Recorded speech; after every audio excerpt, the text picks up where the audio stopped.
I want to thank everybody for coming in today.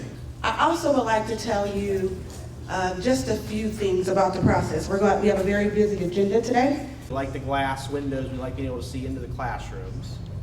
Okay. What other kind of innovative design elements did you see in those videos? Do you think, okay, this is something maybe we should incorporate? So what you're talking about, and then just to put it in perspective, with that off the table, those 3 schools, if you added 100 to get that kind of balance, take that 300 seats off again, that's 2 classrooms at each building. So when you say structured environment, what does that mean from a design standpoint? Is that the traditional egg carton box with maybe a couple windows? You got some of the top architecture engineering firms here in this city. In particular, you got one of the largest minority-owned architectural firms here in Columbus, Ohio, Moody Nolan.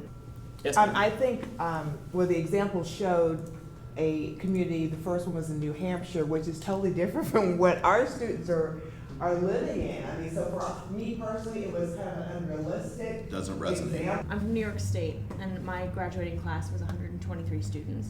But I don't know if anyone's heard me go off on a rant about bigger schools here because of the programmatic offerings. And buildings that are designed dramatically different than these rack 'em, stack 'em, a 13-foot hallway, which is what your schools have today, is very difficult to get 3 people through. Ridgeview is, and the Unified High School somewhere near Whetstone or Dominion is, or vice versa, could be a compromise that both sides of the Olentangy River could live with. So that's how you think forward. So I think it's just kind of the initial shock of a school closing versus what the long-term impact is really going to be. Interesting observation. I just wanted to also add that I think that one of the shining lights for Oklahoma City schools is that there's so much diversity of program. Are there so many locations out there to try to compete for these resources? Or if you came more to center, would it be easier to connect to the resources? Sandy Hook had 350 kids in it.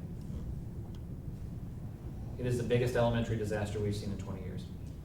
How often do you hear of an urban school incident of mass shooting? A number of students in a classroom. And I don't necessarily think that one follows the other. And this is the point that has to be made when you're talking to communities, is there's no correlation between school size and class size. No correlation. Because a school, unless the building forces it. So if a building is built for a certain enrollment, you control class size as you will. And it's contractual anyway. It's contractual too.